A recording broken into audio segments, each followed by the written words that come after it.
Hello po, magandang araw po sa inyo. So bale po, ito yung naging activity nila kanina. So ayan po, naka-install na po namin yung PVC board na yun bilang forma. And then may mga bakal na rin po. So kung mapapansin po, ang dami bakal. So pero kulang pa po yan. Ano pa po kami ilalagay dito mga top bars, short span and long span. So ganyan po, medyo madami, nilinisan na lang po namin yan bago buhusan ng tubig, yung ground. So yung box po na yun, doon po yung location ng ating manhole. And then ito po, yung may PVC na blue, yan po yung location ng ating hand pump. Ano po kami lalagay dito bukas, sa part na yun. Yun naman po yung abang na tubo, para naman po pag naglagay kayo dito ng, palagay na po kayo dito ng pump, yung water pump dito, tapos dito naman po yung pressure tank, at dito naman po sa wall na ito, kapag naglagay na po tayo dito ng ini-close na po natin ito ng wall, yung filter bago po pumasok papunta dun sa unit yung tubig.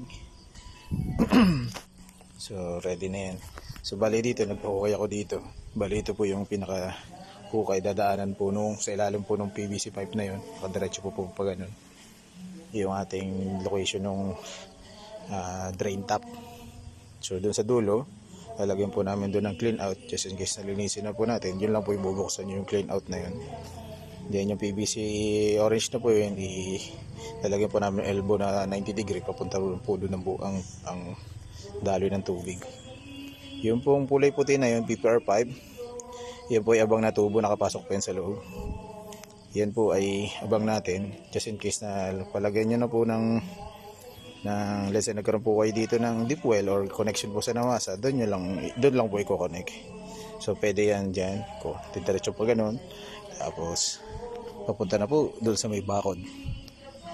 So hindi siya magiging obstruction, at mas maganda yung magiging niya, daloy sa kalay.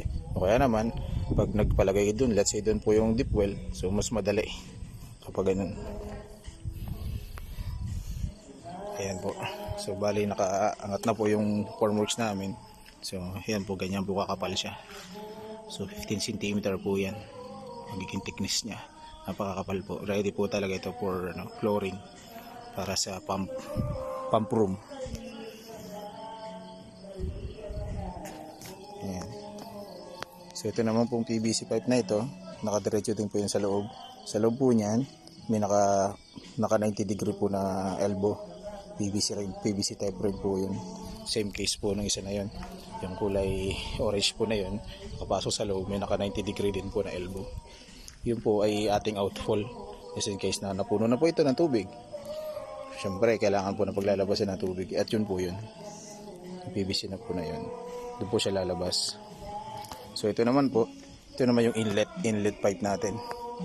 So mula po sa catch basin is masasala yung ilang mga dumi. So papasok po dito. Diyan po ang tapping.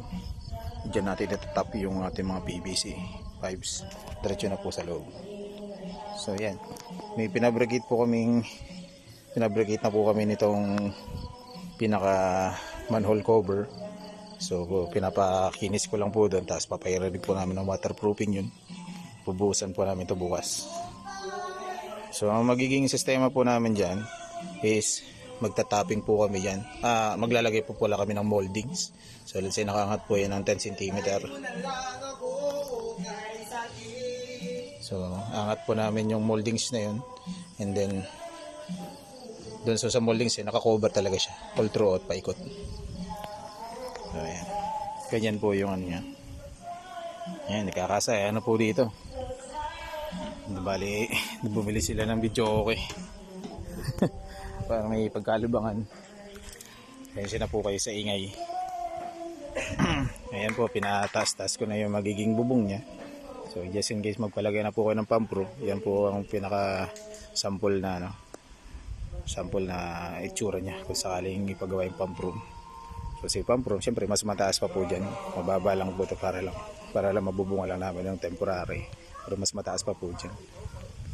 So nangyari, ang pump room dito po sa harap na ito, steel siya, pero yung tatlong side na yon yung sa gilid na yun, itong likod, saka dito sa kabilang side nito is full concrete siya. Ibig sabihin ay CHB wall siya.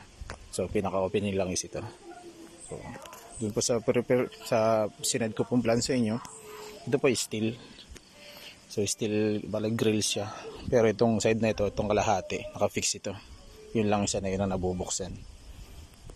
So mapapansin nyo po doon sa ginawa namin dito, kasi na po madilim na, is minmaximize namin yung space para kung gamitin na po si hand pump, may magandang space para doon. May space pa rin po dito for maintenance purposes na rin po itong space na ito, hindi lang para sa hand pump. Kasi dito na natin ilolocate ngayon yung pinaka mga equipments na ilalagay. So nag-aralan namin buti para po mas mapakinabangan ng maayos yung ano natin, reservoir. Ayan po, gabi na po dito. Magandang gabi po sa inyong lahat. Salamat po.